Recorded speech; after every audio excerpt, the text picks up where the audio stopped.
Father. I think it's a moral one. Are kids not better off with their moms and dads that they have been separated from? Well, the question I'd ask in return is, you don't like my question. Well, all right, Father, that's all right. It's like I'll frame it a little differently. How desperate do things have to be for a mother and father to send their kid away? And I heard Cardinal Rodriguez, he's the cardinal in Honduras, just speak a couple days ago, and he talked about how when he goes out among his parishioners, his young people will tell him, you know, I'm only going to be alive 4 or 5 more years if I stay here because of the gang violence and things like that. So, you know, why wouldn't I at least try to get away? It's complex. I think it's complex, and we do need to work with those governments, like Sister said. You know, do you remember the Elian Gonzalez case in Miami? And, you know, it was politically, so many people thought that Elian belonged back with his father. And then Janet Reno sends agents in the dark at night. I just think that I agree with both. First of all, I admire what you're doing. I think we are a compassionate, loving, humanitarian country. We got to feed the kids.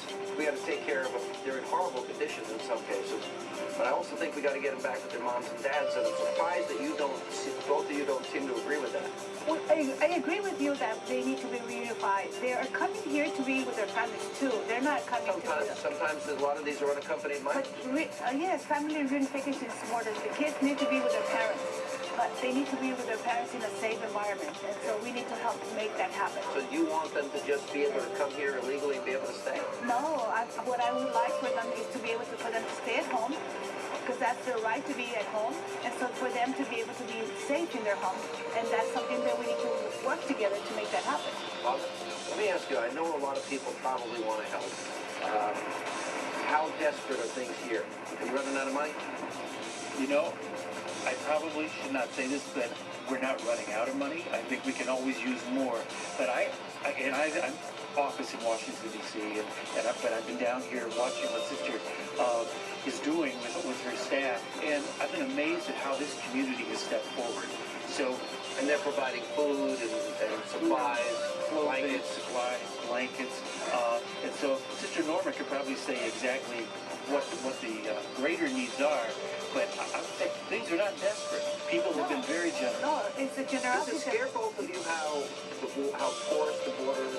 Does that concern both of you? But these kids are walking across the bridge.